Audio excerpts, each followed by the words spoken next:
アメリカとイスラエルによるイランへの攻撃がついに実行されましたが、爆撃機やミサイルなどによる、いわゆる空爆だけでは屈服させられない国、それがイランです。イランは人口約8600万人、国土は日本の4倍以上という大国であり、国全体が山脈と高原に囲まれた天然の要塞です。仮に外国の陸軍が侵攻したとしても、進軍ルートは限られ、その道のりは長く過酷です。ということで今回は、空爆に対するイランの防空軍と空軍の能力や、想定される防衛作戦について解説します。また、万が一敵の地上侵攻や海上侵攻を受けた場合に、イラン陸軍と海軍がどのような装備でどのように対抗するのかについても見ていきたいと思います。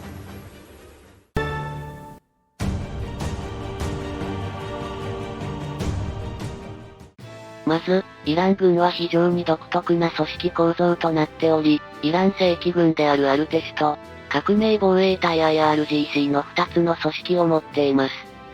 正規軍であるアルテシュは、陸、海、空のいわゆる通常の正規軍で、革命防衛隊は最高指導者直轄の部隊であり、独自の陸海空戦力とミサイル部隊、海上高速艇部隊を保有しています。正規軍の兵員は約50万人で、革命防衛隊には約12万人の兵員がいるとされ、それに加えて予備役が約35万人いるため、有事の際には100万人程度を動員することが可能です。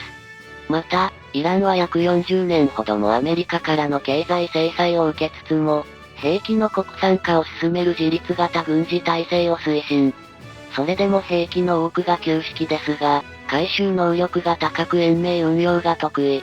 防衛重視のドクトリンで、領土防衛、非対称戦、ミサイル戦力を重視し、その兵力規模は現在においても中東で最大級となっています。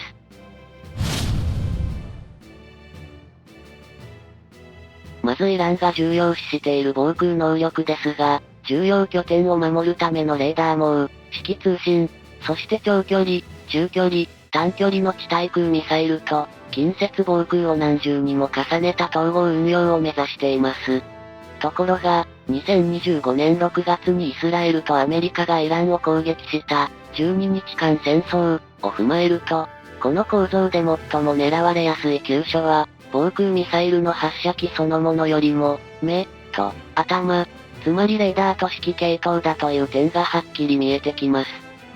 12日間戦争では、イスラエルの奇襲によってイラン軍の司令官や幹部が真っ先に殺害され、指揮系統に深刻な損害を与えると同時に、電子妨害とおとりドローンの活用にて防空網を混乱させ、対レーダーミサイルや自爆ドローン、潜入した工作員による攻撃などによって、長距離防空システムの大半が無効化されました。イラン側もそのような事態を懸念しており、長距離防空、中距離の拠点防空、短距離の局所防空を組み合わせて、重要施設の上空を守る多層防空の考え方を基本としていました。長距離防空の柱として代表的なのが、ロシア製 S300 と、それを改良した国産のババールで、これらの射程は対航空機で最大200キロ、対弾道ミサイルで40キロ程度の能力で、イランではこれらを数ユニット保有していたとされますが、2025年6月に起きた12日間戦争にて、少なくても6機の S300 系統のシステムを破壊した、とイスラエル側が発表していることから、早々にこれらのシステムがダウンしたことで、イラン西部の国境から首都テヘランまでの約500キロの空域は、ほぼノーガードのサンドバッグ状態となりました。この戦争によって、S300 などの長距離防空システムで完全に無事だったのは1セット程度とされ、イラン高官の話だと、それらの被害は事前に保管していたシステムを使って置き換えた、と発言しましたが、完全に戦争前の状態に戻ったと考えるのは無理があるでしょう。イランにはこの他にも射程100キロ以下の中距離防空システムが複数存在し、数ユニットが配備されているとされるホルダット15や、40機ほどのランチャーを保有しているとされ、数の上での主力であるタラーシュ、最新の国産中距離防空システムであるアルマンなどを保有しています。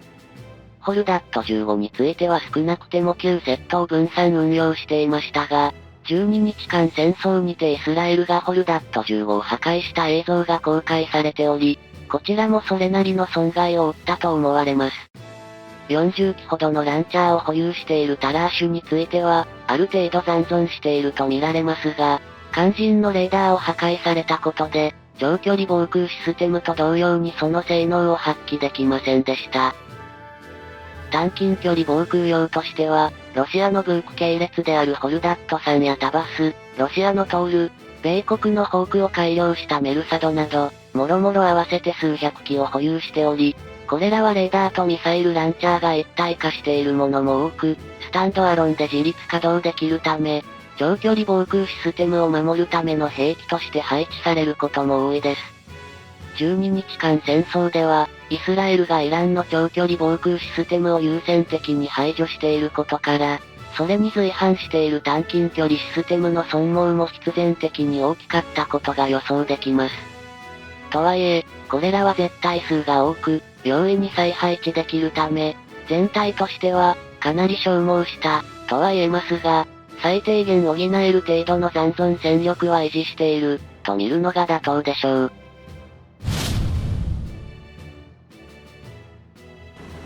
続いてイラン空軍ですが、12日間戦争や今回のような攻撃を受けた際に何ができるかというと、先端装備を有する軍事大国を相手にした場合ほぼ無力です。運用する戦闘機はイスラエルと比べて古く、主力戦闘機はアメリカ製の戦闘機、F14 トムキャットが約40機、ロシア製のミグ29が約20機、戦闘爆撃機であるスホーイ24が30機、他にもアメリカ製の F4 ファントム2や F5 タイガーを約100機以上、合計で200機以上もの戦闘機を運用しています。ところが、このラインナップを見てわかる通り、イラン空軍の運用している戦闘機は旧式で、どれも2000年代よりも前に製造されたものばかりです。それでも第三国からの部品の輸入や、独自のメンテナンス体制の構築によって、なんとか現状維持してはいますが、稼働率や性能の面では圧倒的にイスラエルに劣ります。つまり、仮にこれらの戦闘機が迎撃のために空に上がったとしても格好の的でしかなく、イラン空軍としては、空軍基地の防衛と維持、そして、残存する航空戦力を掩体壕に隠すなど、戦力温存に全振りするしかないのが現状です。ちなみに、前回の12日間戦争で、F14 トムキャットが2機破壊されていますが、攻撃が取り沙汰されている状況でイランがみすみす地上に駐機しておくわけもなく、これは退役した機体、つまりデコイだった可能性が高いと見られます。また、イラン空軍では戦闘機だけでなく、空中給油機をこれまで20機程度購入しており、現在でも少なくても3機は稼働状態とされますが、前回の12日間戦争で1機を破壊されています。まあこれについてもデコイの可能性は十分にあるでしょう。さて、この勢いでイラン陸軍と海軍の解説まで行きたいところですが、主の HP がもうゼロに近い。ということで残りはまた今度かな。今回の攻撃でイラン最高指導者のハメネイ師が殺害されたとのことなので、その後の戦局や体制の変化などを見極めた上で、タイミングを見て動画を出したいと思います。よろしければ、ハイプ、いいね、チャンネル登録、と、新作動画を通知するための、ベルマーク、のポチをお願いします。